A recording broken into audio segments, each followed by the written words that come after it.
Yeah, so now we're good to go. There's no real need to do a crazy professional intro. It's not my style. I like to just sit down and have a real conversation.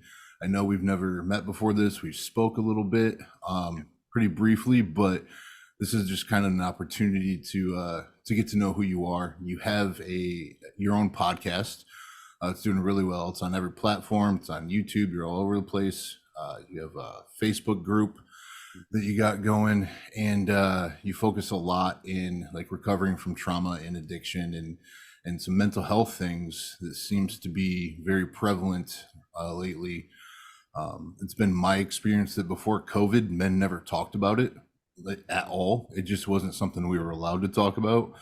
That always confused me. So I started this during a very traumatic period in my life, and I like to share the experiences other people have had and kind of gain some insight and see if we can't, maybe help some people out along the way as they listen. So Sean, it's great to have you on. Thank you very much. Um, let's Thanks just for having me. dive right into this, man. Let's kind of start with where you came from, what your childhood was like, and what part of the country you originated from. So I grew up in Maryland. I actually recently moved back to my hometown. If you know a lot about American Civil War history, I grew up in Sharpsburg, which is the home of the Battle of Antietam, and so I Okay. grew up in a historic part of the country, and I really enjoy history. I see we how we go back and we revisit things, right? Like history repeats itself if we allow it. And that's my story. Is history repeats itself if I allowed it. And so I grew up in Maryland, in Sharpsburg, Maryland, in the backwoods. But that was my young child years, my adolescent. When I was a kid, I Sure. grew up with my father and my mother in the household, but they had a very toxic relationship, and oftentimes they got taken out on me and my sister. My sister is 18 months to 2 years younger than I am. So at the age of 4, I think was the first moment that I can remember that was like super traumatic for me.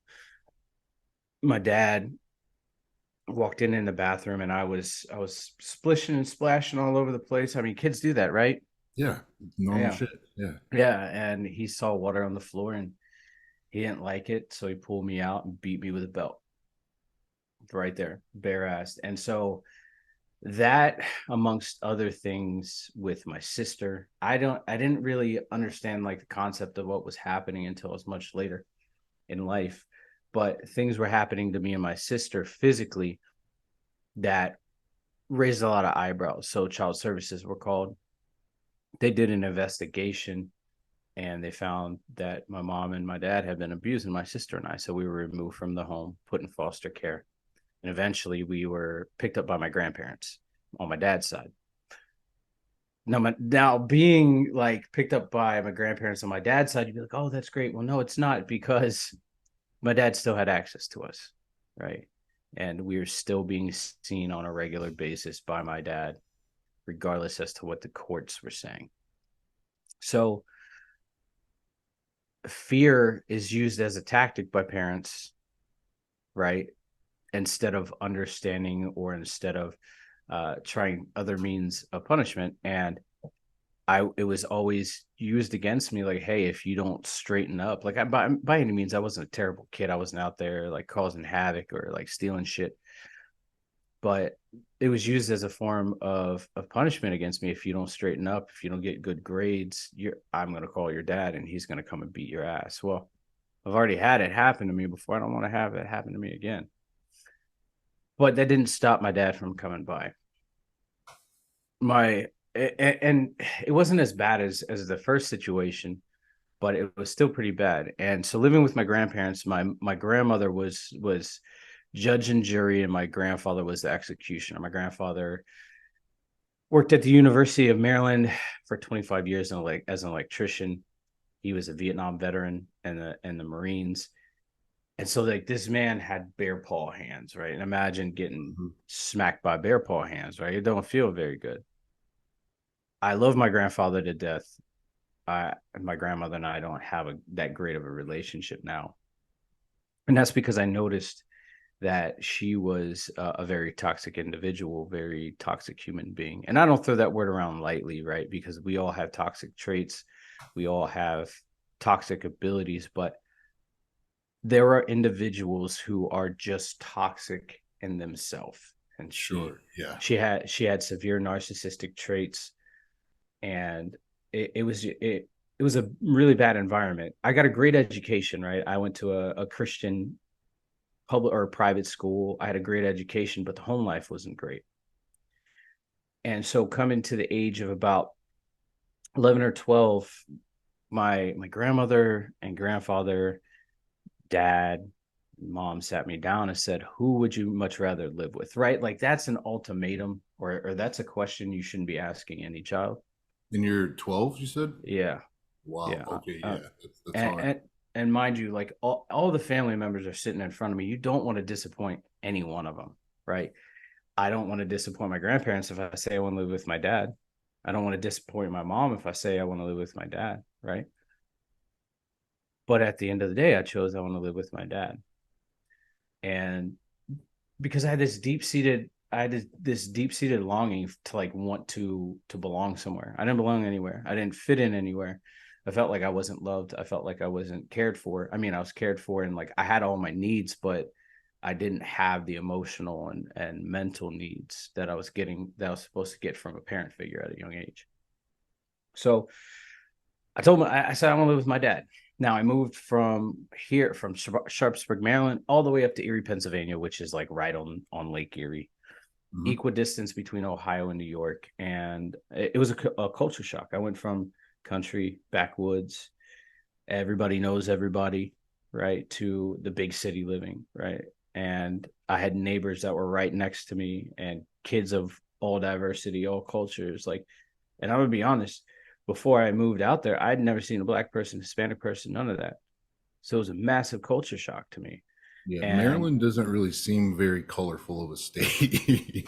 well, it depends on where you go. If you go to Baltimore, if Oh you go to yeah. like Yeah. Baltimore. Hagerstown, some of the bigger cities, but like you get into these areas, man, you don't really see any people of culture, right? And Sure. so it was a huge culture shock for me. And I was raised to be a good Christian boy, and I barely went to church when I went there. And so like it was it was a massive culture shock for me. And then on top of that, I'm moving there with my sister, and my dad has this fucking anger problem. And I don't know that he has an alcohol problem either or a drug problem. I just know that he's angry and he loves to take it out on people. And it shifted, it started with my sister, and he would mentally, emotionally abuse her, call her names, say things. Mind you, my sister is young. Like I'm at the age of 12. She's younger than I am. She might be a few years younger than me. I can't remember. But anyways, she she she's getting mentally and emotionally abused, and then it turns physical, right? Like it starts with pressure points and like smacks on the back of the head, and then it becomes psychological. He shuts her in the, like, imagine watching Harry Potter in the opening scene, or one of the opening scenes, where he's put under the stairs and there's that lock pad that's put on the door. That's Mhm. what was happening to my sister, and I couldn't save her.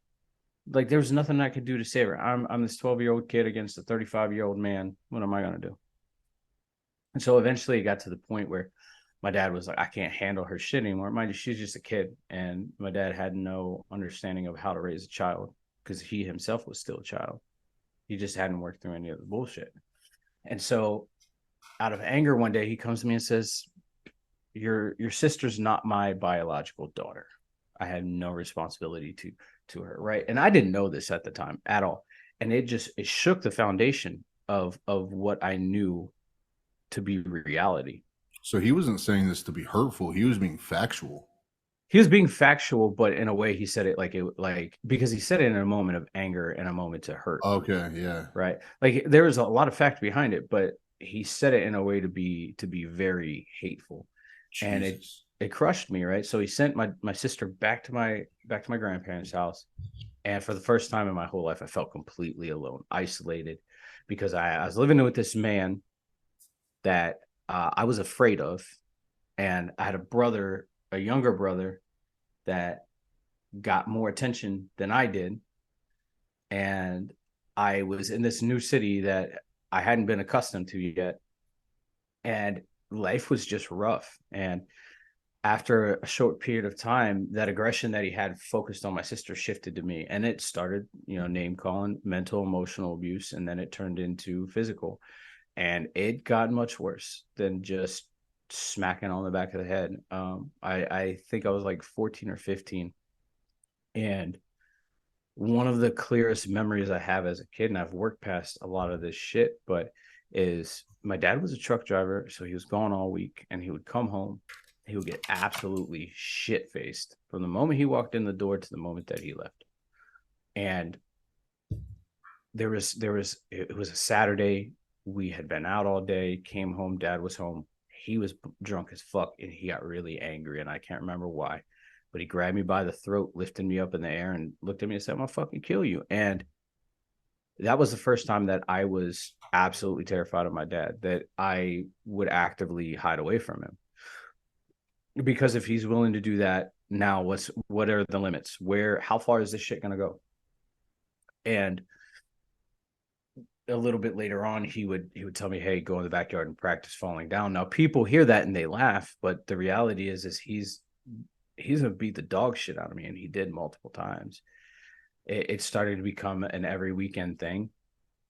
He would throw me from fence post to fence post. Now we had a standard backyard, nothing big, standard backyard for the city, but he would throw me from fence post to fence post. I'd hit that fence post, that wooden fence post, fall down. As soon as I did, boom, elbow to the back of the head. And then it would go into the garage, and he would do. Now the garage had cement walls. Like, it wasn't your standard brick, it was cement walls. So like I'm hitting those walls, bouncing down, boom. He would throw baseballs at me. And here's the killer. Here's the kicker is like he could get away with those things because if I went to say something about it, like if I had bruises on me or whatever, and I said something about it, he could say, hey, he plays baseball, he plays soccer, he got those bruises from falling down, right? He had a scapegoat. Yeah. And I couldn't vocalize anything. And I've had many people, when I share my story, ask, why didn't you say anything to an adult? Do you think I trusted adults after that? Right? Like, who in their right mind would? Yeah, no, I'm really glad you brought that up. It's crazy, just kind of, 5-10 minutes into your story. I I hear a lot of parallels from my upbringing and like the beatings and everything, and even talking to some of my family now, like they'll ask, like, is this real? Because when I was like 18, 19, I was like, fuck you guys, nobody was here to save me, like everybody knew. And then now I'm in my 30s and I'll have these conversations and they're like, were you making that up or was that real? Yeah. Like, no, that was real, Yeah. and like, well, why didn't you say anything while it was happening? And when you're 10, 12, 13, whatever it is, I don't, it doesn't cross your mind. No. Like when you're in it, that's just normal, at least for me. So I was just very curious if, did it even ever actually cross your mind to tell somebody? Because I grew up playing hockey. So it was my mom's boyfriend who beat the shit out of me. So if anything happened, it was like, oh, he plays hockey, like Yeah. he's gonna get beat up. It's easy. Yeah. And the idea of me going to school and pulling a teacher aside to tell her that I get beat up was more embarrassing than I was willing to even confront at that point in time. So it's like that wasn't even an option. Did you kind of face a similar thing, or was your kind of ideology a little different? A little bit similar but different. If I looked at an adult and said, "Hey, look, this is happening to me," I knew that he had or I knew that he had an excuse or a reason as to why it was Mhm. happening, and or he would lie about it because that's just who he was. And so for me, it was easier just to deal with it and say fuck it and take it, right. And we also lived in that time frame of the saying, what doesn't kill you makes you stronger, and I believe that, Sure. right. But I absolutely despise that saying. I'm going to say that right now. I fucking hate that saying, and I'll go into later on why. But the second thought of it is like I started finding places in my life where I could escape and where that shit didn't bother me, right? Like I'm gonna put that on the back burner for these 2, 3, 4 hours where I'm in marching band and I'm playing music and I'm focusing on something else, and I'll go deal with that later. And then another place was like if shit got just really bad, I knew that I could go to sleep, and that was my coping mechanism. Go to sleep, right? If I go to sleep, nothing can fucking hurt me. Nobody can hurt me, and so that those were my escape was marching band and sleep. Wow. That's strange that one of your coping mechanisms is sleep. Yeah. It seems like a lot of people that I've talked to that have gone through similar events is sleep is very hard to accomplish.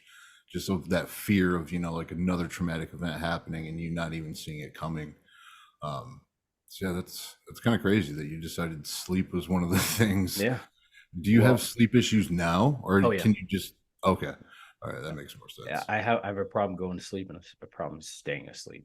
Right. Yeah, Like I'll stay up to 2 in the morning knowing I've got to get up at 5 or 6, 7. Uh, but I can't shut my brain off. Right. yeah, Or if I do go to sleep, it's light sleep, right? So I'm always fucking tired. yeah. So you spoke about always having like looking for something to belong to, like a community type aspect type thing. Mm-hmm. Leading into high school, that's kind of where people find their niche and kind of start to find their group of people. Were you able to find that group, or were you like an outsider type thing? Like, what was your high school experience like? Both. Um, so I think across the board, it's socially unacceptable to be in marching band. Yeah. um, you're looked at as the nerd. You're looked at as the band geek. We all every time that I say I was in marching band, the common thing is, oh, one time at band camp, right? Like that's funny. That's funny. Yeah. But for me, I started finding music at a young age, right? So middle school, about sixth, seventh grade was really a group that I fit into And what because did you play? I started out playing trumpet and I played mellophone, Okay. which is like a marching French horn. Sure. I wanted to play drums because I wanted to be in the drum line. I seen Drumline the movie with Nick Cannon, and I was like, this is where I Yeah. fucking fit in. But no, I played trumpet and I started to get really good at it, and I really enjoyed it. There was a marching band, an all city marching band. So all of the high schools in our city, because they didn't have enough students to do individual schools for the marching band. So they just combined everybody into one. And they came along, did a performance at my middle school. They were doing recruiting. And I said, yeah, I want to join. And I joined marching band. I played in my seventh grade year eighth grade year into high school, ninth and 10th grade, and I really enjoyed it. I fucking loved it. For me as a teenager, there was no bigger adrenaline rush. I wasn't into the party scene. I wasn't a drinker. I didn't have enough free time from my dad to be a drinker or like, go out and party.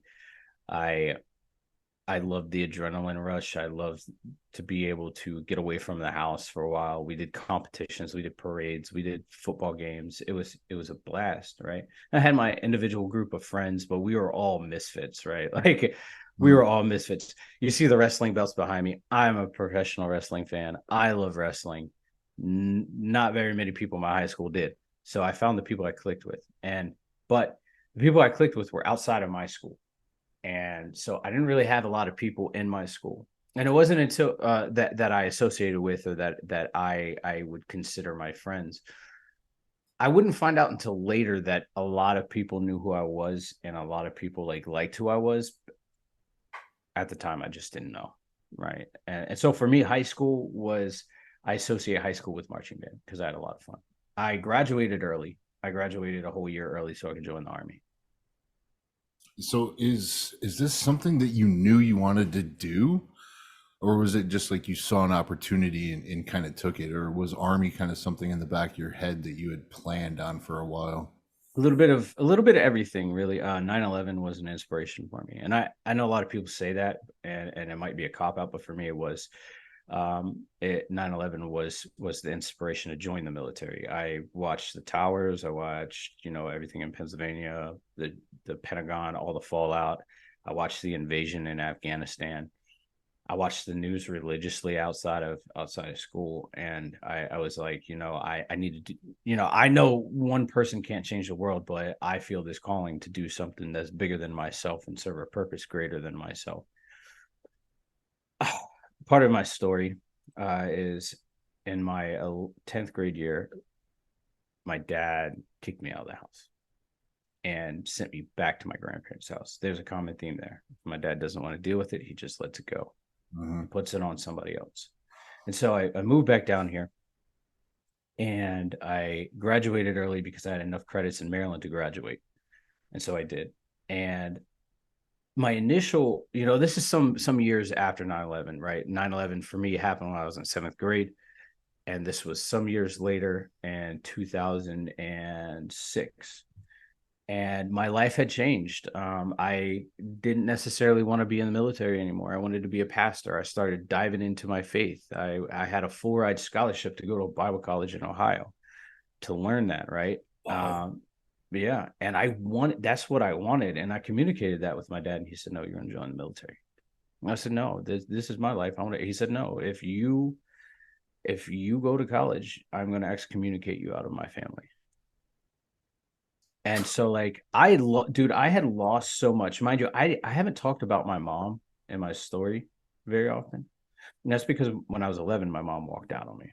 Literally walked out after a while. She walked out, moved. I lost communication with her.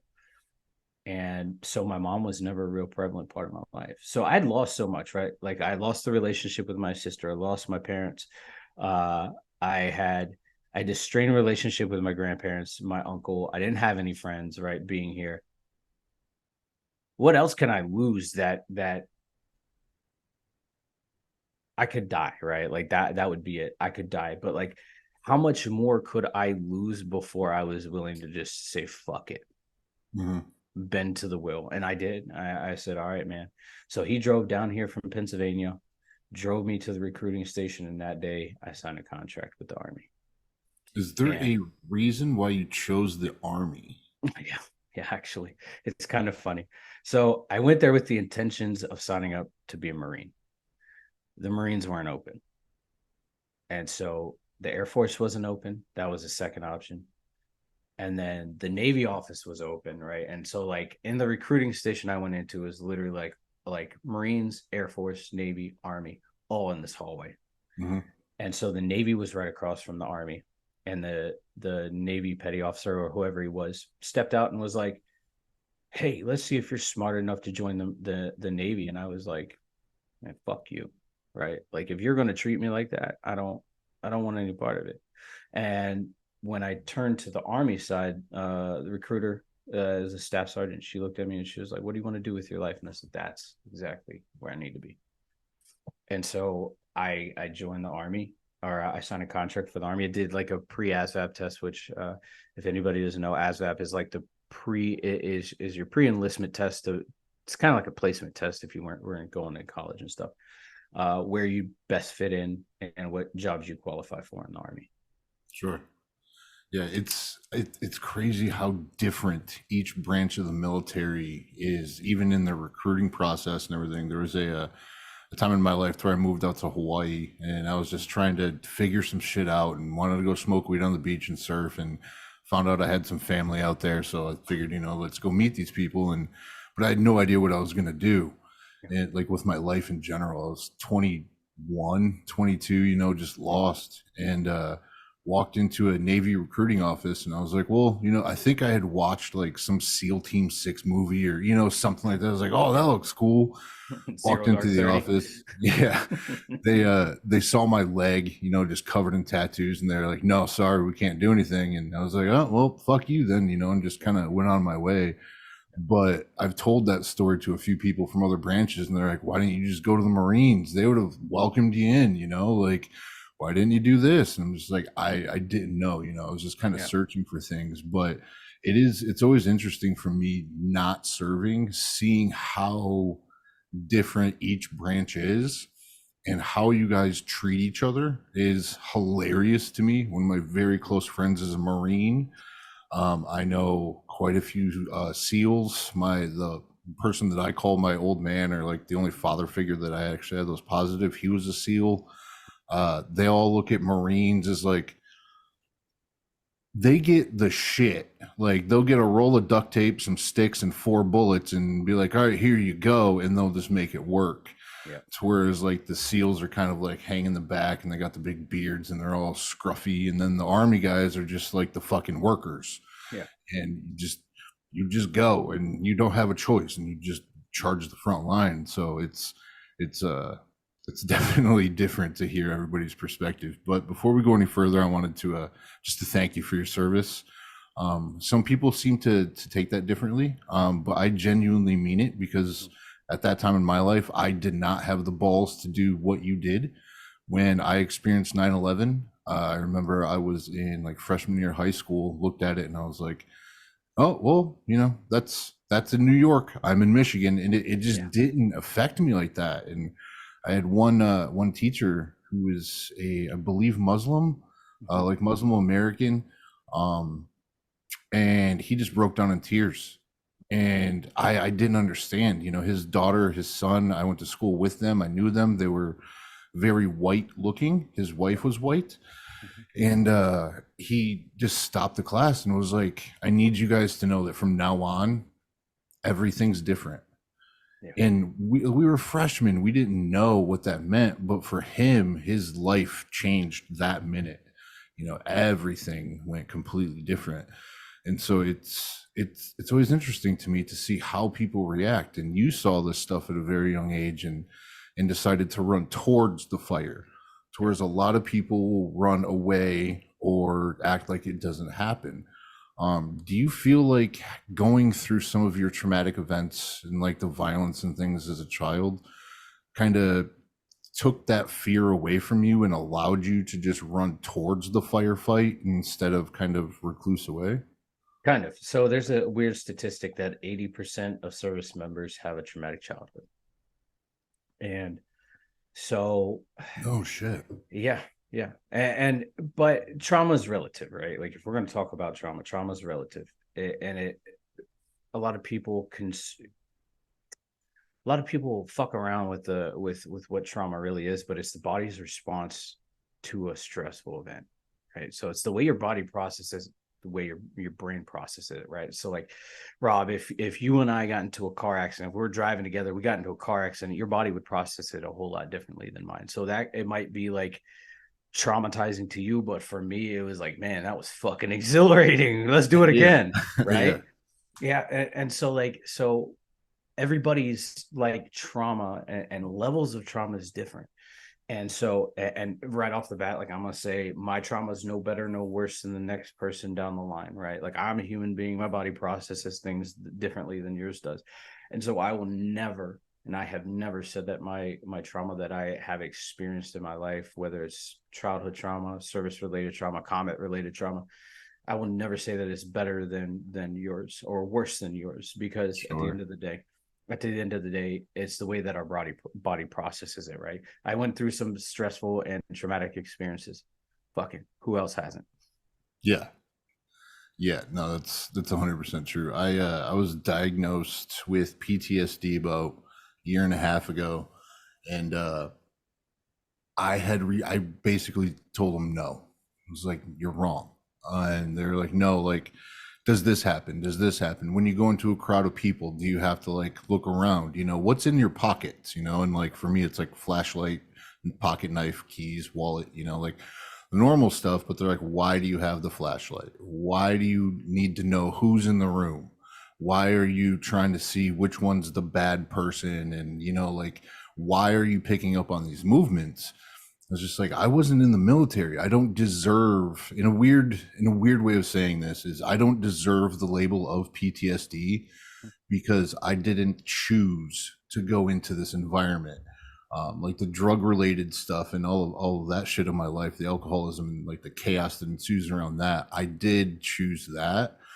But what brought me to that was the original childhood, and I didn't choose that. So it just seemed like it was labeling me as this unwanted thing in out of no choice of my own. And it just took a lot of reading and talking to people and realizing that PTSD can happen to anybody, and it doesn't necessarily have to be war veterans.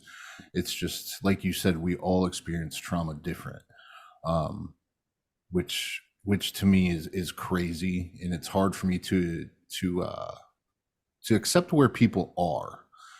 I kind of that's the hard part for me, is like, why aren't you facing this? Why are you running away from it, type thing. And so I have issues with that. So this conversation is amazing that you're actually willing to dive into some things. I have written down some questions that we're going to get into later that are going to be a little bit deeper. Curious if you're willing to answer them, but Always. let's get back to so you graduated high school, you walk into Army. Yeah. They're professional, some guidance is coming up, and now you got boot camp. What is that Yeah. like, knowing that you're about to ship out? I'm guessing 17, Mhm. right around there. You're going to ship out at 17, barely have hairs on your balls, and you're about ready to go do some man shit during like this 20-year war period of 9/11, knowing damn well that you could be shipped off to Iraq, Syria, like Somalia, Afghanistan. All these places are just popping off, and you're going there. What is that like, getting So off the bus that first time and going through that process? my very first day in basic training was my birthday, July 11th.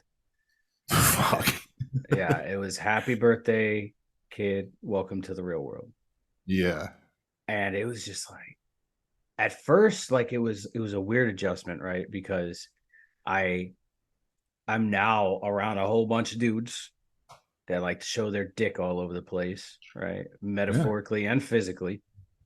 But also you're learning how to kill motherfuckers, and this is real. Like you're learning Mhm. how like you're learning the trick to the trade. You're learning the basic fundamentals of being a soldier in basic training, right? So like you're learning how to shoot, you're learning how to march, you're learning how to ruck march, you're learning literally how to get in shape your mind and your body to be a fucking killer. Mhm. And so for me at first it was a weird adjustment, but I was already physically in shape because I was doing 15 miles a day running. I was fucking in the gym all the time. I'm a small guy and I look a little bit small because you can't see the shirt, but I was a stocky little dude. And it became easy for me. I was used to the yelling, I was used to the screaming. This was past the phase where drill instructors, drill sergeants could put their hands on you. So even then, like I could have fucking dealt with it because I had already been in that chaos. I'd thrived in the chaos before, and I'm thriving now. And so I go to basic training. I graduate basic training, and I was at Fort Sill, Oklahoma, which I hate that place. I'll never go back to Oklahoma. Um, but I had to stay there for my advanced individual training because my job was 13 Fox Forward Observer, which pretty much equates to I'm the middleman between artillery mortars, jets, and helicopters to destroy targets. So if a commander or a platoon leader wanted something destroyed by indirect fire, I was the guy that was talking to people walking on the bombs and artillery pieces to the targets, and we used it quite effectively. And then after I graduated my advanced individual training, AIT, I went to airborne school to learn how to jump out of airplanes. And that was fun. It was exhilarating. And I will be honest, Rob, I am terrified of heights. But $150 a month is $150 a month, right? Yeah. And it's an adrenaline rush. And I was like, fucking sign me up for more. So when you're doing jump school, what Mm-hmm. is that? So last year, I recently got into skydiving. It's like this Mm-hmm. huge passion of mine. So I've been curious about jump school. Are you doing like low altitude jumps to where the parachute's ripped as soon as you jump, or are you doing free falls, or yeah, what's jump school actually like? So, yeah, if I remember correctly, it's a 4 or 5 week process, 4 or 5 week school, where the first week is ground week. They teach you how to land, right? We call it the parachute landing fall, how to fall so you don't break something. And then you do tower week, which is you're jumping out of towers with a harness on. And then you're doing the following week, you're doing a bigger tower. So you're 200 foot suspended in there. They drop you with a parachute that's already inflated, and then you land down. And then the final 2 weeks are jumps. The last week is a makeup and out processing. But Yeah, you jump out of a C-130, C-17, anywhere from 800 to 1,200 feet, depending. Oh, And that's low. it's a static line jump. So you get an 8-second free fall before your chute open or is deployed by the static line, and you free fall. You would do what we call Hollywood jumps, which it's no equipment whatsoever, no weapon, no ruck, nothing. You just jump right out, and then your last two jumps are what we call combat jumps, where you have a weapon or a mock weapon. You have a rucksack attached to the front of you, and you have to jettison those and continue mission. Yeah, that's just a lot lower than I thought. So for most people that haven't jumped before, it's been my experience. I don't want to act like I'm some professional or anything, but a traditional like a tandem skydive that you would go and do for like a vacation or something, that's between like 12 and 14,000 feet. Yep. So for you're down in the 800 to 1200 range, if that chute doesn't pop, you have less than seconds to get your second one to pop Yep. and make these decisions. So I'm assuming that's kind of what you're going through on ground training Yep. is finding those chords and everything. Yep. And Yep. So you have a reserve parachute in front of you. If that one, your main doesn't open up, you got a reserve parachute that's just a rip cord, and it inflates in like 3 seconds, and you're able to control it a little bit. But yeah, they teach you about that. And in regular Army, we have those airborne operations, airborne jumps, and special forces, or in the special forces community. So you got special forces Green Berets, you've got Rangers, SEALs, you got your MARSOC, which are the Marine reconnaissance teams, and then your JTACs and your TACPs. Those guys, they have the opportunity to go through Halo school, which you think of Halo, you think of the game, but it stands for a high altitude, low oxygen. And so essentially, you're jumping at a much higher altitude with a face mask, and you're doing the free fall, and you're landing on a designated target area. I've never done that. yeah, that sounds like fun though. If you That if you actually, enjoy heights and falling at a fast rate of speed, sure. yeah, no, that sounds like fun to me, but yeah, I guess for you it's a little bit different being afraid of Yeah, heights. yeah. The one crazy thing about the MARSOC you were talking about is I talked to a guy a couple of weeks ago, and he was saying it's now the Raiders, that they've Mm. changed the MARSOC into the Raiders. So Marine it's always Raiders. interesting to me to how each branch changes things, Yeah. and it seems like from the general population's perspective, and I guess I can just speak to from my own experience and conversations I've had, is that the general population tends to believe that the military has it figured out, that they know exactly what they're doing, why they're doing it, it's tested, and it's this false belief so that way the general population can feel safe. But having conversations with people that have trained in the military, been in the military, special forces, all the way up, it's it's basically a sack of shit, and they shake it up and they reach in, pull it out, and they're like, "Anybody got any objections? You do? Well, fuck you. We're doing this anyway." And Yeah. that's kind of how training and progress in the military go through. So you just have to learn to adapt on the spot and just go through it.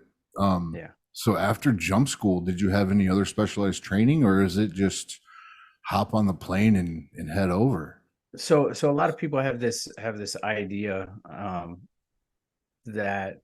that once you get out of your training, you're going right over there, right? You're getting in the shit. You're getting your feet and your hands dirty, but actually, you have to be assigned to a unit. So there's units all over the place designed to do different things. Their mission is completely different than the next unit. So you got your airborne units. You got the 173rd Airborne Brigade. You got the 82nd, 425, 101st used to be airborne, but they're not anymore. Then you got your light infantry units. So some of your light infantry mechanized units, 10th Mountain, other 101st now. Some of the other units, as well as units down at Fort Benning, and then you got your heavy units. So you got heavy mechanized units out of Fort Lewis, all over the place. Korea is technically one of them. And I was, because I had graduated airborne school, and My job was had a small community and a big need. They sent me over to Italy as my first duty station. So I was with the 173rd Airborne Brigade out of Italy, and that is where my addiction started. All right, let's get into it.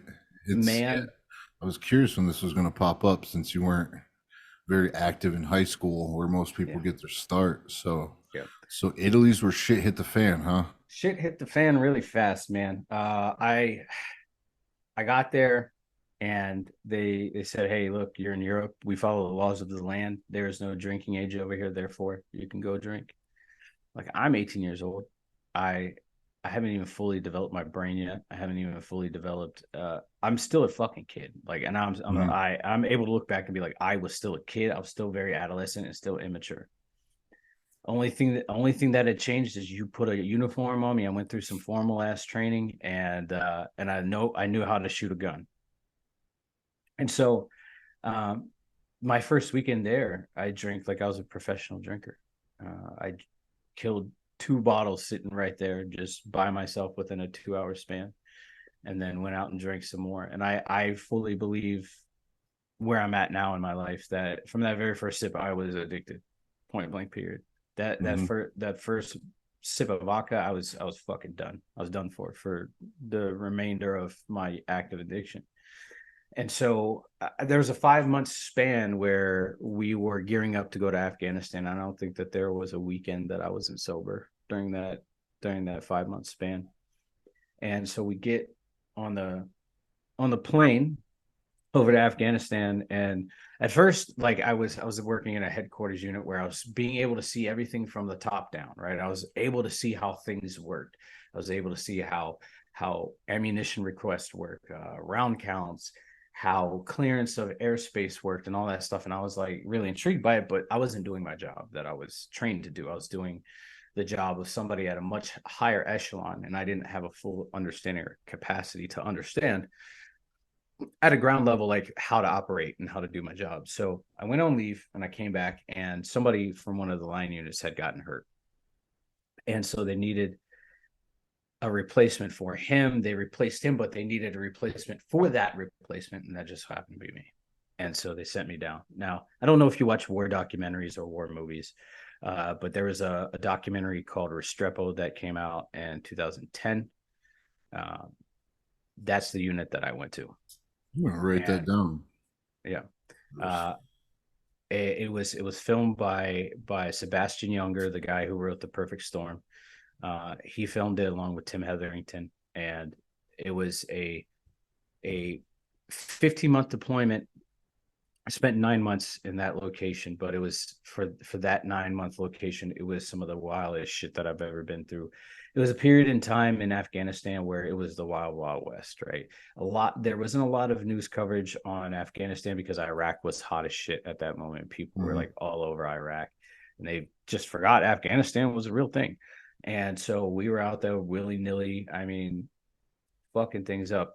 Where I was located, we dropped like 70% of all ordnance dropped in Afghanistan that year.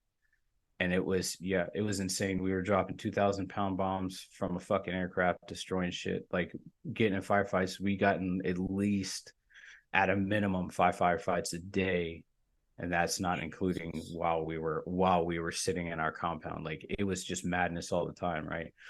So you take a group of guys that are wound up, fucking, barrel chested freedom fighters. Oh, actually, also that deployment produced uh two, three Medal of Honor recipients from my unit. Yeah, How many guys are one. in your unit? Well, so in my company, it was upward of 150, 200 guys, Okay. depending. Across the battalion, it was probably upward of anywhere from 2 to 3,000. But yeah, we had three Medal of Honor recipients. One came from my company, two came from a sister company, and that deployment was wild. So you were in the shit. You Mm, yeah, you very were much so. really in it. Yeah. Yeah. I thought I understood, and this is going to be very vague and pathetic sounding, but I feel like I used to be very against the military, to just to be upfront. My like biological father found out he was in the military, so I held a grudge, of like just being this abandoned thing, fuck him. He's whatever. The guy that I grew up having my ass get beat by daily, he was in the military, so it just for me, I had this negative connotation of what the military even meant, Yeah. and who was being produced by the military. So the Navy thing was just a very weird thing for me to even attempt it. But as of like these past few years, meeting some friends that have gone through some experiences and having some conversations, I have gotten a lot more interested and almost ashamed of like my choices as a younger human of not wanting to make those decisions to go help. Mhm. Um, and so with that, I've wanted to learn more. So I've started listening to like the Sean Ryan show, Sean which Ryan's is awesome. yeah, he does amazing work. He has like these guys on there that are just top notch quality men that have really seen some shit. And I think it was DJ Shipley, Yeah. and he was talking about you want to know what war looks like? Watch Black Hawk Down. And so I thought I had watched that movie, and then just one night I was like, all right, I'll throw it on, and it was just nonstop. Yeah. And then just last week or the week before, Sean Ryan had a guy that was actually involved in the Black Hawk Down operation, or that day, and hearing him talk about it, and just seeing that chaos and what it looks like for you, specifically your position, you're going to get this ammo knowing thousands of bullets are coming at you, and you still got to go through it, because if you don't, you're leaving the people that are expecting you to come back. That is a huge pressure. And I know you can't go into like every instance of like gory detail and Yeah. stuff like that, and to be honest, it doesn't really matter. It's Yeah. but not to like minimize it, but Yeah. like I understand as a man that you have gone through some shit that may not be very comfortable to talk to, or you've kind of blocked out or whatever. um but I do also know that you were involved in hell on earth, Yeah. essentially. And you're in hell on earth with people that you formed a brotherhood with, a bond with, you slept in, fucking dirt piles with. And the military has it does give you guys an amazing sense of humor. I will give the military that. You guys can have six of your buddies could be shot, one's losing a leg, and everybody's like covered in sweat and blood and mud, but you'll still be sitting there laughing, eating Mhm. out of a bag, and you don't even know what meat it is, but you can't tell that you had a shitty day. So like Yeah. that part of the military I love. But with that Oh, being said, I can assume that you've lost some people. yeah. Is that something that you talk about, or is there one I specific do. instance that really hit home that made you realize that you were in the shit? So it wouldn't come until 2012. I've been deployed 4 times, total of 43 fucking months deployed to Afghanistan. Jesus Christ, man. I spent most of my career, well, not most of my career, but a lot of my career, probably a third of my career deployed. And it wouldn't come until 2010. I mean, obviously, I've lost friends along the way, and that sucked.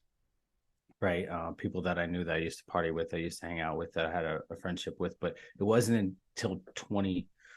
No, it was 2012. Sorry, 2012 that I actually seen it with my eyes, and that is something that stuck with me for 10 years. That traumatized me for 10 years. That pushed me down the darkest holes that I've ever been in my life, and it sucked. I'm willing to talk about it. I don't give a fuck. I'll talk about it. Yeah, let's dive into it. You said All right. that's when you saw it. What Yeah. was it? All right. So, third deployment, 2012. We are in southern Afghanistan, Kandahar province. Which, if you know anything about Kandahar province is the home of the Taliban. That is where they were formed. That's where they originate from. That's where they spawned from. It's also the home of where IEDs are made and dispersed throughout the country. And so our job on that deployment was pretty much what's called route clearance.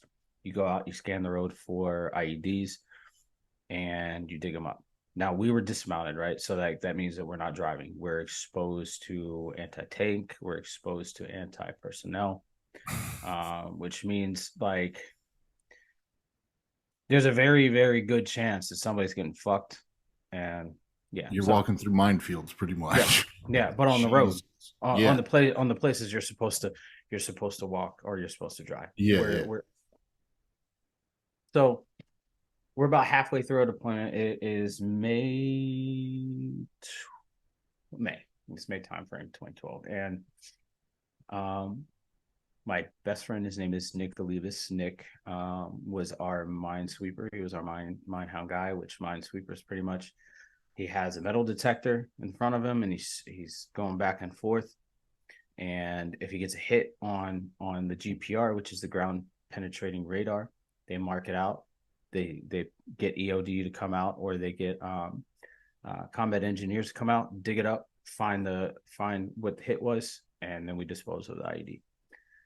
We started this week-long mission, and we were like an hour and a half into the mission, and we approached this compound. It was like a compound and then an open field, right? And tactically, your brain says, "Do never cross an open field because you don't have cover. There's no cover, no concealment. So we're gonna have to go through this compound." Now, I remember everything about this situation. I remember everything about, and that's the thing. Like with trauma, is a lot of times people that suffer like severe traumatic experiences forget certain things, but there's cases of us who remember everything about that situation. We remember taste, smell, what the atmosphere looks at. Like I literally can envision it as I'm talking about it, right? And so like there's a compound that has a break in the corner, and my lieutenant's like, "Hey, let's go through there."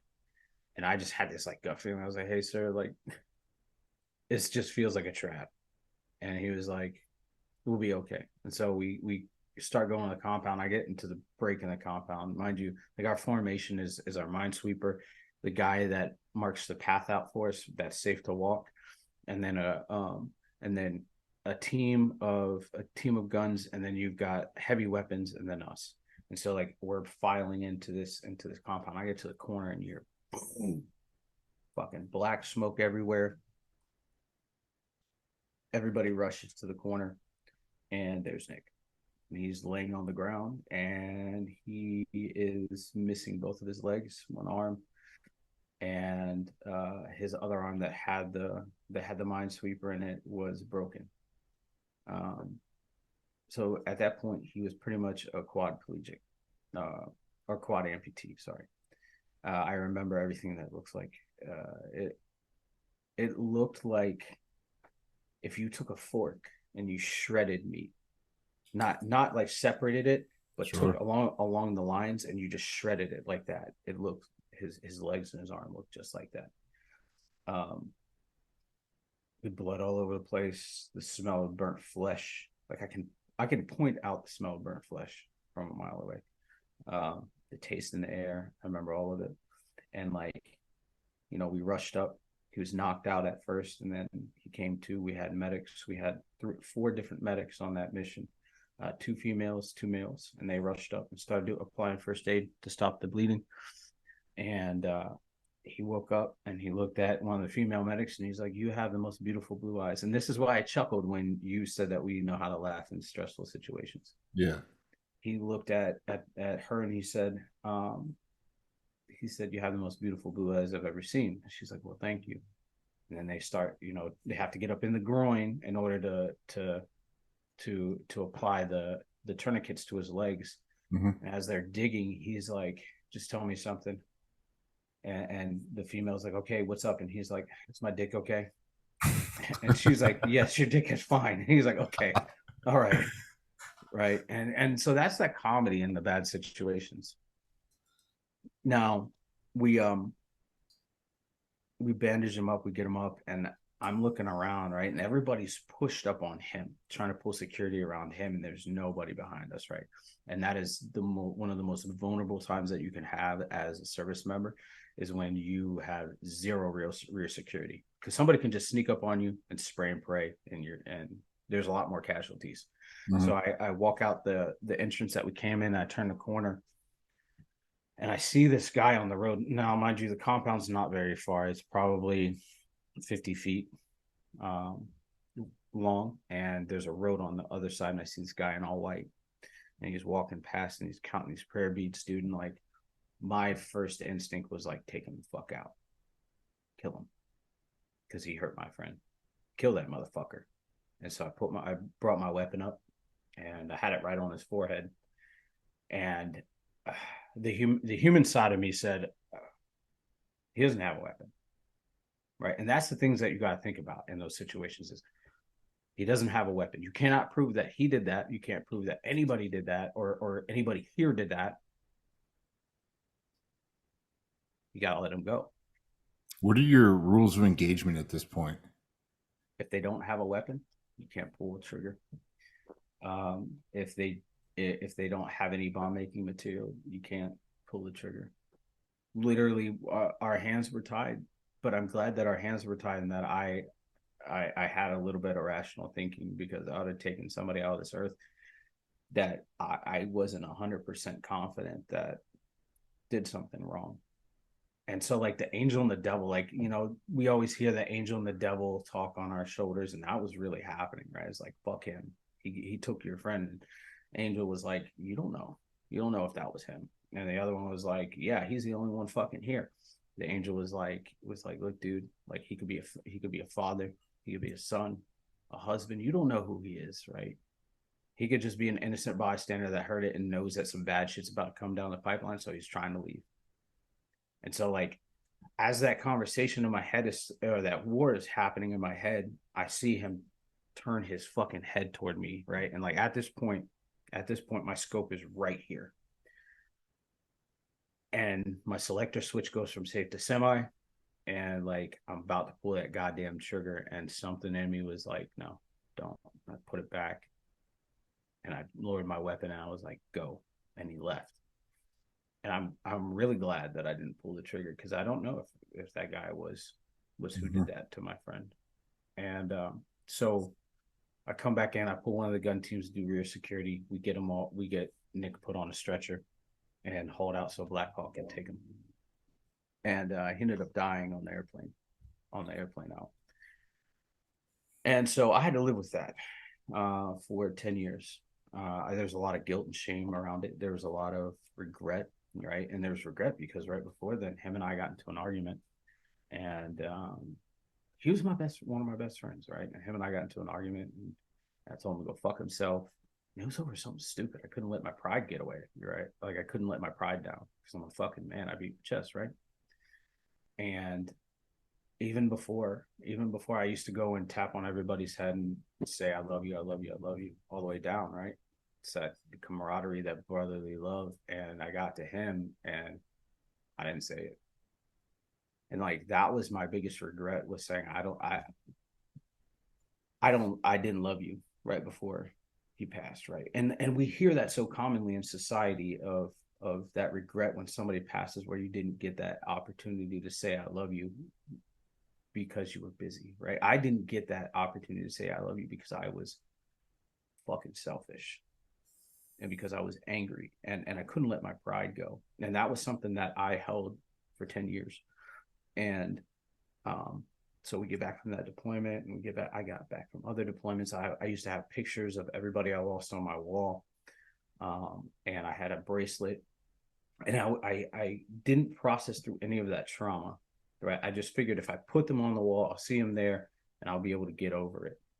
And really, what that was doing was numbing me. It numbed me to the point where I could look at it and I wouldn't feel anything. But when I took them off the wall and I put them and packed them away in a box and moved, and I opened it back up, it was like reopening that wound that was already there. Mhm. And so every time that I would open that box, it would tear open the wound, and I would have to revisit that trauma again and again and again. And it fucked me up to the point where, like, I kept the pictures away. I kept them hidden in a box that I taped up. And so I moved to Alaska, and that's where, like, I was medically retired from the army, but the one of the things that led me into my therapy was I was going through a divorce. I just had a suicide attempt, and I was cleaning my house out. And I was trying to like prioritize what I keep, what I get rid of. And I opened up that box again, dude, and it was his picture was right there with his ID tag that he was wearing when he got fucking killed. And it just ripped me to shreds. And I was like, I need some fucking help, but I don't know how to work through this. And when I got into recovery, I faced that trauma, and I can say like I can look at Facebook now and see pictures of him and not get utterly destroyed. I can talk about him and not get shook. I can listen to certain songs. Like there's certain songs that I could not listen to because those are songs that him and I listened to when we were working out or when we were, pre-mission music. So we listened like Slipknot and Avenged Sevenfold, two of my favorite bands. There's certain songs by them I couldn't listen to, and now I can. And now, I can look at myself and know that I'm okay in the place that I'm at because of the work that I put in to get there. Damn. Yeah, that's heavy, man. And I know that you could probably go on for hours of stories that are very similar to the one you just shared. I also know that that's not easy to talk about. So thank you for sharing that story. Um, it feels like you went straight from you know Afghanistan to Alaska type thing. I was very curious about hoping to talk a little bit about your reintroduction into society post combat, and then you brought up Alaska. So, so it almost kind of seems like, did you choose Alaska so you didn't have to deal with a lot of society and you just needed some space, or how did you end up all the way over in Alaska? So when you sign a contract in the army, whether it's your initial contract or other contracts, sometimes you have the option to move places, right?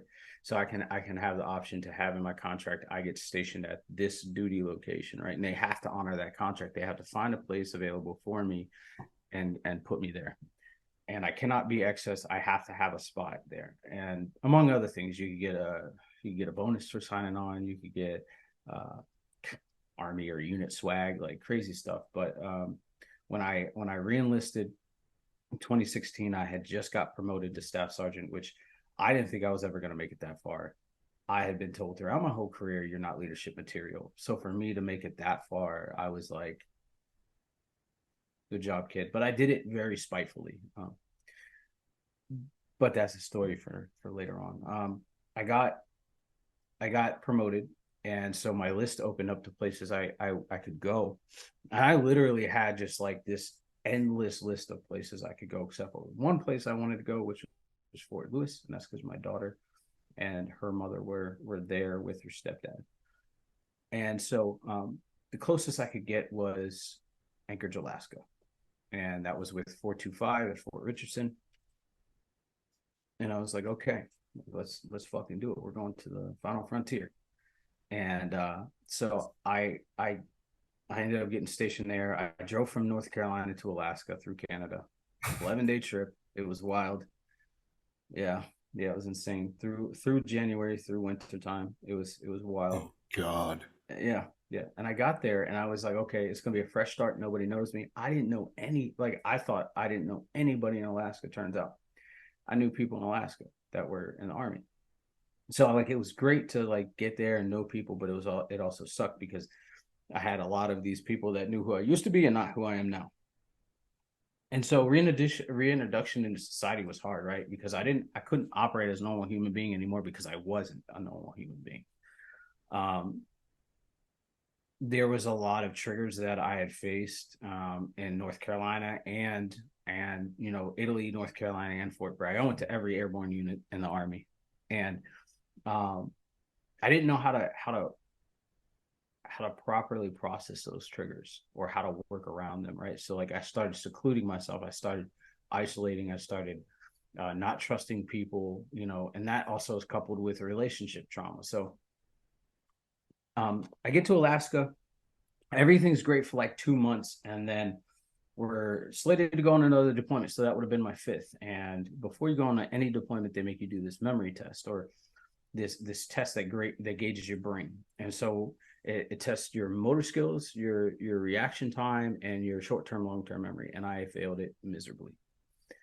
And so when I went up to the front desk after I took my test, this lady was like, "Hey, we need to get you in to be seen by a nurse for traumatic brain injury." I was like, "The fuck is that?" Right? Like, traumatic brain injury. What are you saying? And she was like, "Let's just go." And then, so much like you, when you talk about PTSD, I got sat down and they were like, "Hey, you have traumatic brain injury," and I was like, "The fuck I do?" And they were like, "Do you suffer from this, and just a long laundry list of things?" And I was like, "I do." And they were like, Yeah. "You have traumatic brain injury," and so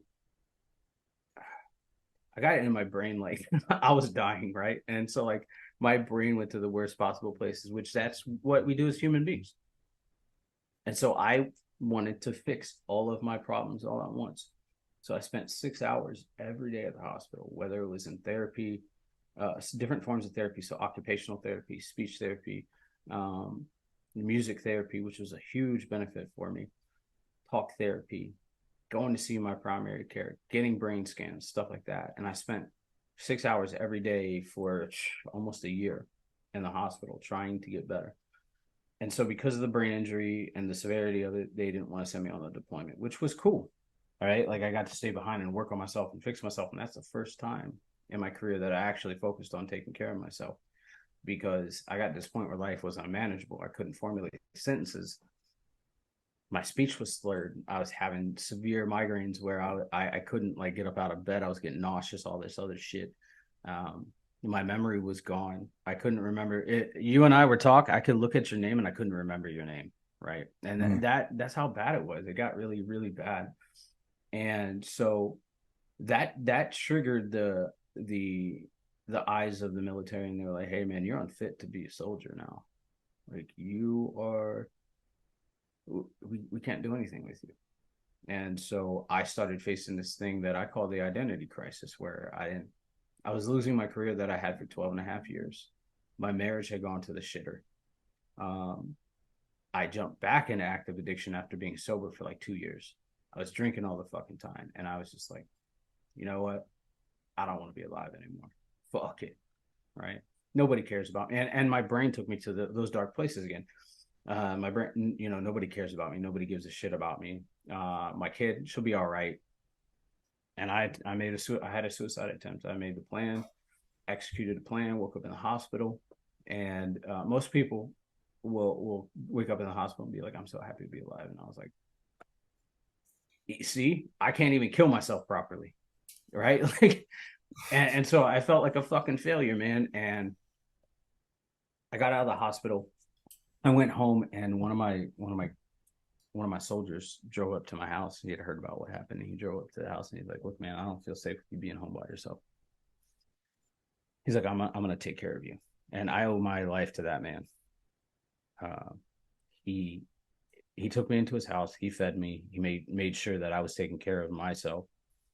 And that following Monday, I checked myself into a mental health facility, and I was like, something's not right. I need to work on this, because nobody just commits suicide and wakes up, or attempts suicide and wakes up and says, "I don't want to be alive." Right. Mm. So I spent 11 days in inpatient, and white suit, white walls, white everything. But I learned a lot of good things. And after I got out, I spent 11 days in the intensive outpatient program. I learned a lot of great things, and I was able to continue on, right? But through the continuing on and the divorce and all that stuff, I was missing a lot of key vital elements, right? I was missing the self-care. I wasn't taking care of myself. I wasn't sleeping properly. I had this identity crisis that I was still facing. I just put it on the back burner because that's how I'll deal with it later. I'm a procrastinator. And I got medically retired out of the army.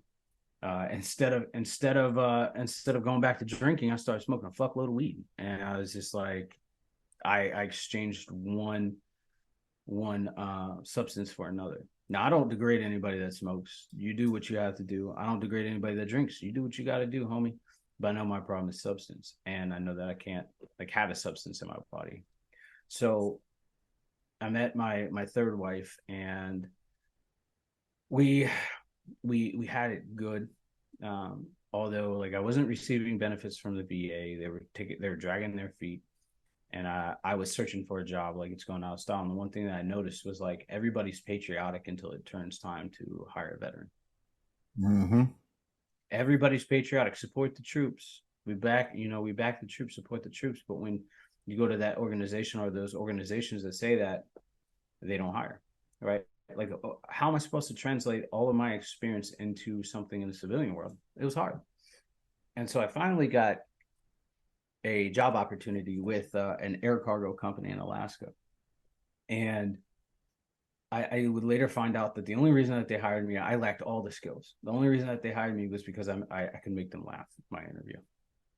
And and that's a shitty feeling, right? Like I'm the laughing stock and I'm not even good enough to press a fucking button on a computer. And so that beat more into the identity crisis because I still didn't fit in. I didn't fit in at work or anything like that.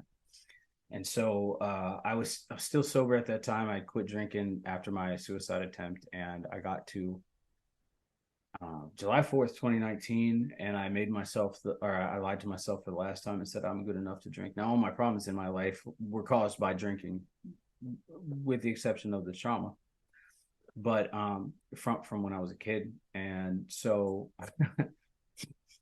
I drank again, and I told my ex-wife, or my at the time wife, hey, I'm just gonna have one. One turned into five that night, and I was back to where I was, full-fledged alcoholic.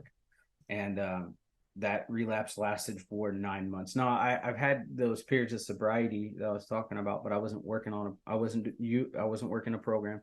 I wasn't in NA or AA. I wasn't like in counseling. I wasn't taking medication, nothing like that. I was just like, I'm not drinking. I'm good. And for anybody that is an alcoholic or addict that takes their sobriety seriously, like that is very detrimental. That's called white knuckling or dry drunk. I hated everybody around me, and I hated myself more. And so December 7th, 2019 was just like every other day. I went to work and I drove home. I had to drive by a gas station in Alaska. They sell liquor in the gas stations, right? It's not a big deal. It's not uncommon. So I walk into the gas station, and I had more in my paycheck this week than I did the last 2 weeks. So I got 2 bottles of Hennessy instead of one. And I got home, pulled in the driveway. Before I even got out of the car, I fucking cracked that bottle, and I drank about half of it and walked inside. I didn't have any food in my system. Now it's not a cop out, but I drank all night. And at some point I woke up, and not woke up, but I came to outside of my house without a shirt on in the middle of December in Alaska. Cold as balls. I have no business being outside. I walked in my house, and I was just fucking pumping with rage, dude. Couldn't figure it out. Pumping with rage. I walked in my house, and my house is destroyed. There's holes in my wall. All of my collectible shit that I've acquired over time is on the floor, destroyed. We're talking Funko Pops, talking wrestling cards. Like, I'm a huge professional wrestling fan, and just everything's fucked. I look down the hallway, and my wife is on the floor. All I know is I'm angry, and I need to get the fuck out of there. So I grab the keys and I go. Smart move, right? I come to the next morning, and I'm about half an hour away from my house. I call my wife, and she's like, "You hit me." I was like, "I don't remember that." She was like, "You fucking hit me." I said, I don't remember a damn thing past the middle part of the night. And so she never lied to me, so I didn't have this like reservation with it. But I called the cops, and I was like, "She's saying that I hit her, and I need to go to fucking jail. That's a problem." So I met the cops at a Walmart in the parking lot. They arrested me. It's very classy, right? They arrested me, and I went to jail. And while I was in jail, I still, dude, I was like, it's everybody else's problem that I'm a fucking alcoholic, right? It's my dad's problem because he's an alcoholic. My mom is a drug addict, or a prior drug addict. I have this hereditary disposition to be an alcoholic. It's my wife's fault because she could have told me not to drink and I wouldn't have, or it's my roommate's fault because he decided, he didn't want to choke me out. The reality is that nobody could stop me from drinking. Nobody could. And I was Hmm. blaming everybody else for my problem. And I was in there for about 20 days. And December 27th rolls around, and I'm sitting there bitching about my problems. And this old native man looks at me and he was like, they called me Viking in jail. Big beard. Makes sense. Makes sense. And he was like, Viking, um, shut the fuck up. And I was like, what? He was like, you created all your problems in your life up in, until you accept that you're gonna live like this. And you're gonna be back in jail. He's like, I've been in jail many times. You're gonna be back here. I've seen people like you all the time. And at first I was like, man, fuck you. Like I didn't say that out loud, but I was like, fuck him. He doesn't know my life. He doesn't know what I've been through. And I went back to my cell and I sat down and really thought about it. I was like, he's right. I fucked my life up. I'm the only one to blame for this shit. And so December 27th is the day that I recognize as my recovery date. Or as my sober date. My last drink was December 7th. And weird things happen when you accept and when you start working on yourself. So I accepted that I had a problem and that I created all the problems in my adult life for a majority of the things that I've done or that have happened to me. Um, and I got as soon as that happened, I got a knock on the cell by the CO, and he was like, let's go, pack up your shit. And I was like, what are you talking about? He's like, your bail got posted. And I was like, what? He's like, your bail got posted. We're waiting on electronic monitoring to come and put ankle bracelets on you, and then you'll be good to go. And that was the date that I started my recovery. I entered into therapeutic court, which is like a drug court for anybody who's gotten in trouble that's gone through a drug court. I entered into drug court, and it's a veteran specific one. So I was around all the veterans in the program, and I was held to a high standard. I had to go to AA multiple times a week. I had to do a UA every damn day. I had to do therapy. I did holistic treatment. I had to do individual and group counseling. And I completed my program October 2020. And getting sober was the best thing that I've ever done for my life. Well, first of all, congratulations on being sober. Um, I myself know May 15th, 2018 for a very specific reason. It seems to be that a lot of people that truly decide to quit, that they have that date. And if you ask somebody, if they say that they're sober and you ask them a date and they don't know, it gets a little iffy. So yeah, that's the fucking huge thing. You've been through hell, legitimate hell. And yeah, I feel like I understand you a little bit more after this conversation. Yeah. And kind of like what you've been through a little bit, and listening to your show over these past couple of weeks, just trying to gain like an understanding of like the angle that you take life at. It makes a lot more sense now. Um, you're definitely somebody that I would say that I respect. The decisions you made and the fact that you acknowledged that while you were in a blackout state, something had happened and you took responsibility for it instead of running from it like a lot of people would tend to do. Uh, I, I like to acknowledge qualities in people that I see, and in you, I see a very respectful man. What a man is supposed to stand for, in pride and responsibility, in morals and ethics. Um, which is very rare coming from somebody who came from an environment that you came from. So first, I wanted to just give you those flowers and let you know that that's your listeners obviously can tell those things. I just don't know if people express them to you. During our conversation, I wrote down a couple things that I've just been very curious about, and Mhm. and then I can get you out of here. I'm not sure what your time frame looks like, but there's some things that just from my own experience of insecurities and kind of going through my lifetime of hearing these voices in my head, and by voices I don't necessarily mean like God speaking to me or whatever. It's like my own internal dialogue Um, it wasn't up until it's almost embarrassing to say, but maybe 2, 3 years ago that I found out that that inner dialogue isn't even me. That a lot of times that how can I word this, that feeling of like being unwanted, worthlessness, like an outcast, and all those things of like, why even try? It's just gonna fail anyway, and catastrophizing and all these things that we learn through like therapeutic modalities. You find out, or at least I found out, that a lot of that inner dialogue isn't even myself, and that it was actually, I had believed some of that psychological trauma growing up. I believed I was a piece of shit, being locked up in a basement for days, or like violently beaten. And like the beatings aren't even really that bad. It's like being 8 years old and being like, do you want to die or do you want your mom to die? Like like having to deal with that type of shit. You don't know how to, I can't think right now, but like you just don't know how to like comprehend those things. And so they become part of your inner dialogue from my experience.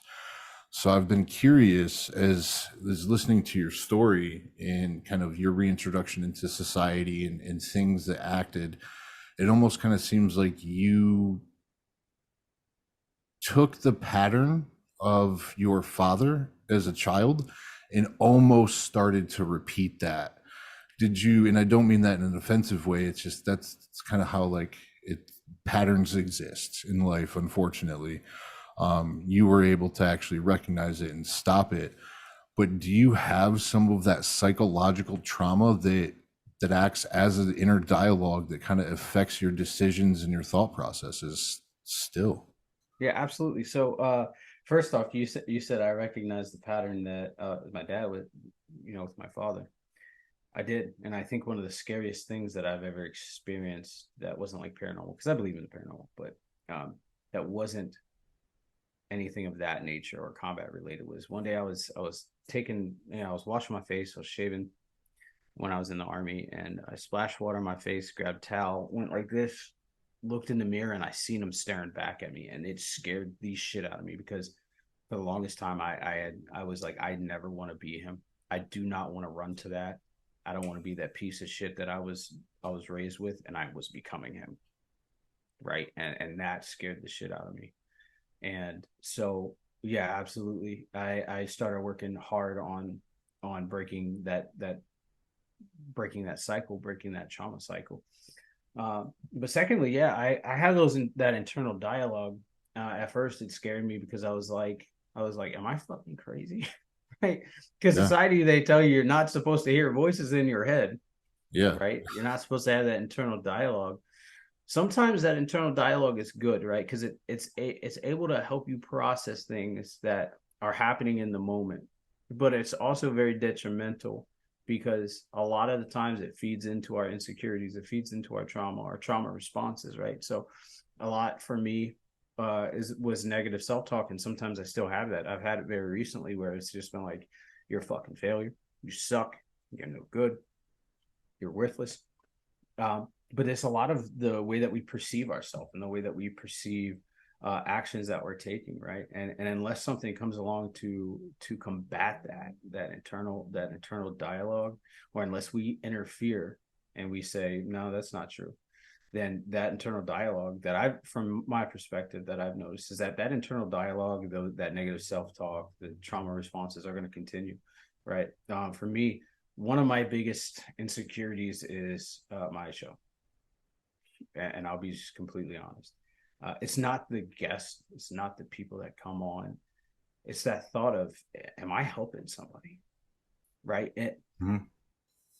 Is somebody taking away something from my show that's going to help benefit their life? And I don't get a lot of feedback in that, right? I don't get a lot. So that the negative self-talk, the negative belief structure that I've created in myself is like, I'm fucking wasting my time, man. I'm running around in circles. But then I get random people that pop in my inbox, friends that I've had for years, or people that I've known from years from Facebook or Instagram. They jump in, they're like, hey, we've watched every episode that you have, and it's helping us. And that is that food that I need for my soul, for Mhm. my brain, to say I'm making a difference.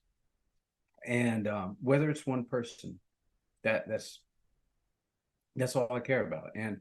And so I had this thing, and I posted it up a few weeks ago, and I shared it. Actually, it was a memory of mine from last year. And I said, I don't want to be famous. I just want to help change the world. And that's my goal. I don't fucking care to be famous, because when you become famous, you kind of start disconnecting from the people that help get you there. And for me, I don't want to be famous. I just want to change the world, whether it's one person at a time, whether it's one episode at a time. That's my goal. But yeah, that negative self-talk comes in really big for my show. Um, but I know it's helping people. So combating that thought process with, hey, it's helping somebody. It's changing somebody's life. You just got to keep on this path, right? And there was even an episode that I recorded not too long ago. It got posted in August. And in that recording, I said, I'm thinking about shutting the show down because I don't feel like it's helping. And my guest in that show was like, we need people like you out here. And that was like just very all striking to me, that somebody I don't know, that I've never met in person before, that's in recovery, said that to me. And I was just like, all right, that was the resurgence that I needed. And Yeah.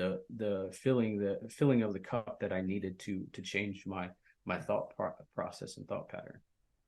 Yeah, you're actually the first person that I've interviewed or spoken to that's been able to admit, that like the show brings on insecurities. I know for myself, just this thing, like I got like three cameras pointed at me right now, and it's for me, it's a confidence thing. I don't have the confidence to hold a phone in front of me and walk around in public and have conversations that I'm going to post later to try to expand the show.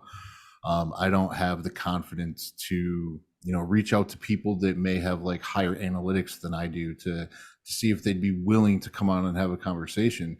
But when I do, and I get some people on, I'm very humbled by who they are, and then I get to have these amazing conversations like the one I'm having right now. And it's just kind of become something that I've taken as like a personal thing. Like it doesn't matter how many people see it's helping me. And then in that kind of change in process, I have been getting more people reaching out and saying, like, it's crazy that the way you talk, you're openly willing to admit, certain things and insecurities and stuff that as men or as humans in general, we just don't talk about. Yeah, so definitely your show needs to keep going. It's not something that I would say that you need to quit by any means. If anything, I'd say hit the gas a little bit more and see what you can turn it into, because this podcasting thing it is for everybody. There's room for everybody to do this stuff, and there's conversations that need to be had so that way other people know that it's okay to have those conversations. I'm going to take that and lead that into this last little portion. I'm curious where it's going to go. And in order for me to do that, I need to admit some things as well. You had spoke about your mother, and I have a lot of trauma surrounding my mother and the relationship that I have with her. It's very hard for me to be laying on the ground covered in blood, having a 35-year-old man just pounding on me, looking over and seeing her not protecting me, and instead turning around and walking away so she doesn't have to see it. I witnessed that too many times. I've had the police show up and be told that, oh, I have a stepson too. I understand, and not having the support of my mother coming in and backing me up. And she's since, her life is her life. I don't want to talk shit about her. It's very hard for me to be positive about her. But in saying that, I do have to acknowledge that the relationship that a boy has with his mother is extremely important at a very young age. That is our safety blanket. That is where our emotion comes from. That's where we learn what love, compassion, empathy is. The father is supposed to be our teacher. Our father is supposed to be the one that guides us through hard things, teaches us how to get over obstacles and accomplish goals and achievements.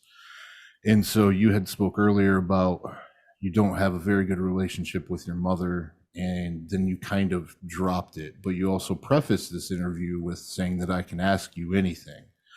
So I'm wanting to see if you're willing to dive into that just for a few minutes as to not specifics. That's your story. I don't need to know specifics. I'm just curious as to the modalities or how you have navigated that relationship to be able to draw healthy lines for yourself. I've heard the term, love from a distance, that type of thing, create healthy boundaries, things of that nature. I'm just kind of curious as to how you are personally able to handle that trauma from her specifically, if that makes Yeah. sense. Yeah. So um, you kind of hit nail on the head, man. Love from a distance, create healthy boundaries. Mm-hmm. Um, my relationship with my mom is non-existent now. Now that doesn't say that I haven't had a relationship with my mom, but it's non-existent now. It was non-existent after this last divorce that I went through, and just things that happened in our interactions back and forth, and the role that a mother's supposed to take and the role a son is supposed to take was severely blurred. And I decided the best thing for me is to love her from a distance, create healthy boundaries, and not give her a space to communicate with me, because communication between her and I has not been great, and it never will be. But that's not my responsibility to gauge that. So, um, my mom entered my life 2011, no, 2009, probably about 11 years after she walked out. And she just randomly hit me up on Facebook one day. She said, "Hey, it's your mom. I'd like to talk to you. If you don't want to, I understand." And like the point in my life where I was at, I was like, I can either tell her to fuck off, or I can tell her, let's figure this out. And I gave her the option to figure it out. And our relationship started out great, but I started noticing things like left and right about the way she, interacted with me and interacted with my sister, and how she treated the both of us. And I vocalized like how I didn't like that, right? And it would turn from it would flip the she would flip the script on me and make me out to be a bad guy, and I didn't like that, right? Take personal responsibility for the way that you act. And then one of the other things now, I also have a great relationship with my father now. He's like my best friend. I was That's able to work amazing. through I was able to work through all the trauma. And one of the things that actually like helped that out a lot was I got the perspective. Now my mom and my dad, they're not together. But I got the perspective of what happened in my childhood from both of them, right? Because there's a lot of unanswered questions. I got in the spirit of my life. I said, what happened? And I asked the both of them, and my dad took responsibility for everything that he did wrong. And I mean everything. He got to that point where he was like, this is what I did wrong. This is why I did it. You may not like the answers, but it's the truth. Holy shit. From the perspective of my mom, she blamed my dad for everything, took zero accountability and responsibility. So I said, this conversation is done. I know I need what I need to know. And so, and later on, if you want to know about what my dad said, I'm willing to talk about it. But um, it got to this point where my mom just degraded my dad every single time that we would talk. And I said, look, this is a relationship between you and I, not you and me and my dad, or you, me, and my sisters, between us. And it just never stayed that way. And then she started, because of my certifications through the state of Alaska, she started treating me as a counselor, right? Like, I'm your son. I'm not your fucking counselor, right? You don't trauma dump on me. You don't ask me relationship advice. You don't do you talk to me about what is going on in your life, your successes, some of your failures. I talk to you about my successes, my failures, check in with you once a week, once or twice a month.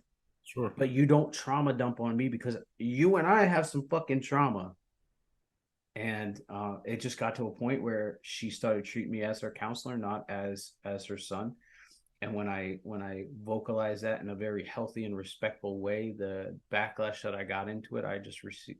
I felt like it's not even worth it. I can love her from a distance, but this relationship is going to be traumatic and toxic until the day that she dies. So I said, I'm a lover from a distance. I'm going to make amends with her through a note, and I'm not going to send it. I'm just going to release it out into the universe, and it is what it is. Yeah, that so to be honest, that was kind of more of a question for me. Just kind of how I dealt with things is not how I would do them again. Um, for me, I sent one text, and this was about a year or two ago. I had found out that, just it doesn't matter what I found out, but like I just found out some stuff, and it was just the last thing that I was willing to hear about this person. So I sent her a text and I was like, if you have anything of mine, pictures, whatever it is, burn it. This number will no longer ring if you call it.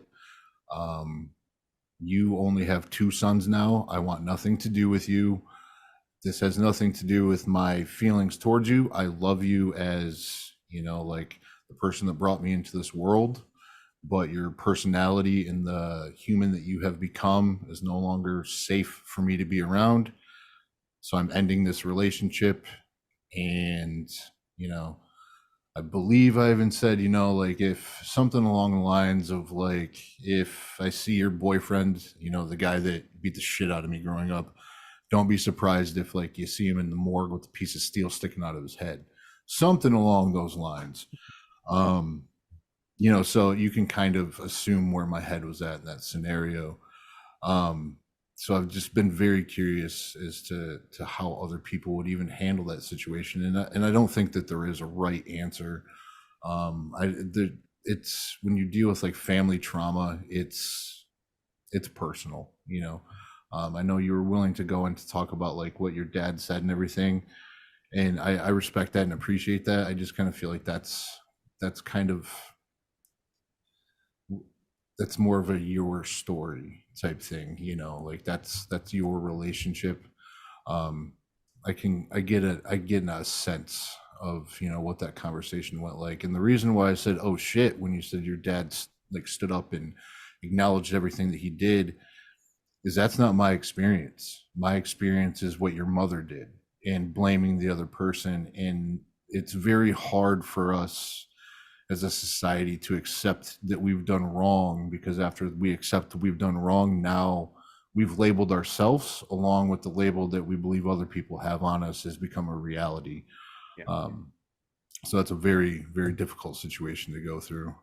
You've been through a shit ton. I know we could probably continue to talk for hours, and we may even do a second version of this, or you want to keep chatting, like that'd be fucking amazing. The fact that you're willing to have your show and come on and do these things is you got to keep going. You really do. It's not something that you can stop. It almost seems like it's a responsibility, because you have a way of being able to communicate that a lot of men wished they were able to vocalize. For myself, I'm going through a lot of like trauma therapy and things of that nature right now, and things will come up to where physically I feel it. And it's just Yeah. like I'll turn almost like start crying for no damn reason of just like, nope, this isn't it. And I have to like snap out of it and change subjects and everything. So for you to have worked through all those things and be able to then share them with, whether it's two people or a million people, like that's fucking amazing, dude. It's very commendable. So thank you for your show, for being who you are as a human, and for acknowledging your mistakes and fixing them, and help guiding people down that road that may not know that that path even exists. That's a huge thing that you're doing. Um, your show is getting bigger with every episode. You can see the numbers and your guests and the conversations, and just everything is getting bigger and better, and you're kind of like refining things a little bit. And in this podcast world, it seems like a lot of people will want to do it because they think they're going to be Joe Rogan in 60 days. And Say that's the same not how thing. it works. It's just not how it works. It's you got to do it more for you. So the fact that you're willing to put yourself out there is fucking dope, man. So thank you. Other than that, let's just end with talking about your show for a couple minutes on on kind of where it's going, how you format it, and kind of what you specifically talk about within your show, and where people can find it and find you online. All right, cool, cool. So yeah, my show's called Recover Out Loud. You can find me literally everywhere. I just got put on iHeartRadio, so I'm really fucking happy about that. Nice. Yeah, so that covers all the major platforms, and my show is geared toward interviewing people that are in recovery for mental health and or substance abuse, and it's been this wild journey, right?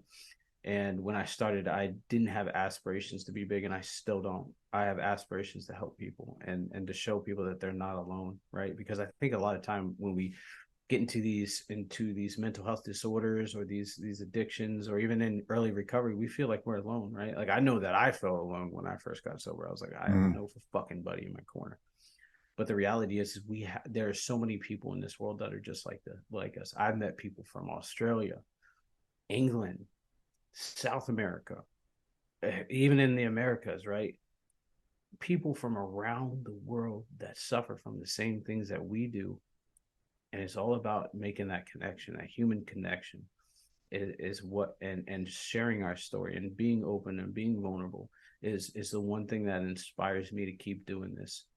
Because at the end of the day, like I said, I'm human and I have those fallible thoughts. I have those negative intrusive thoughts, but at the end of the day, if I'm helping somebody, that's what matters to me, right? The message of getting out there and talking about these things that we wouldn't talk about in normal circles, and getting uncomfortable, because there's only real growth through being uncomfortable. And the second show, I just started up. It debuts November 6th. I haven't talked. I talk about it on my social media, but not a lot.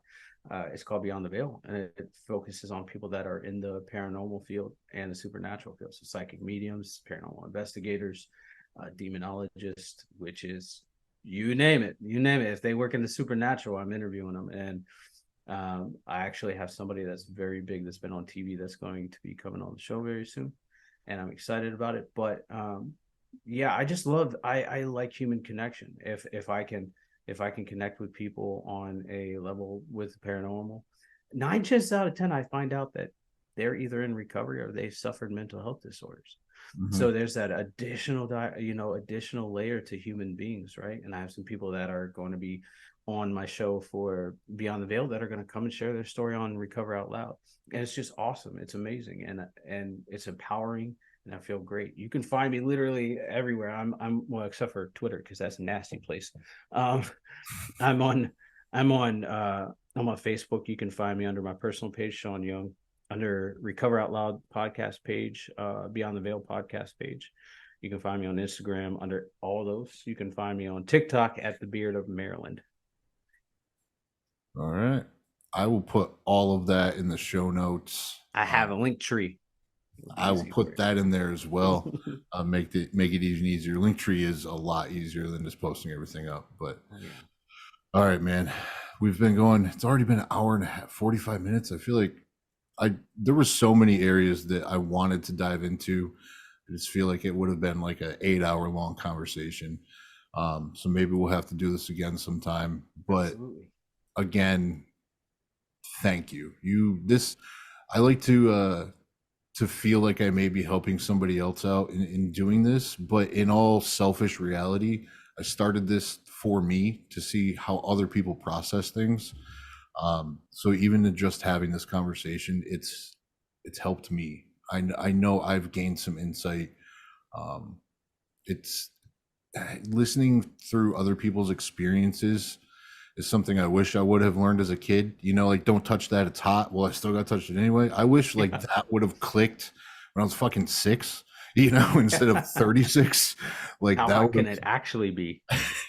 yeah, like that one lesson. So getting to share other people's experiences and have these conversations, it opens up my mind to other possibilities and realms and other people's experiences. So I greatly appreciate the time I've had with you today.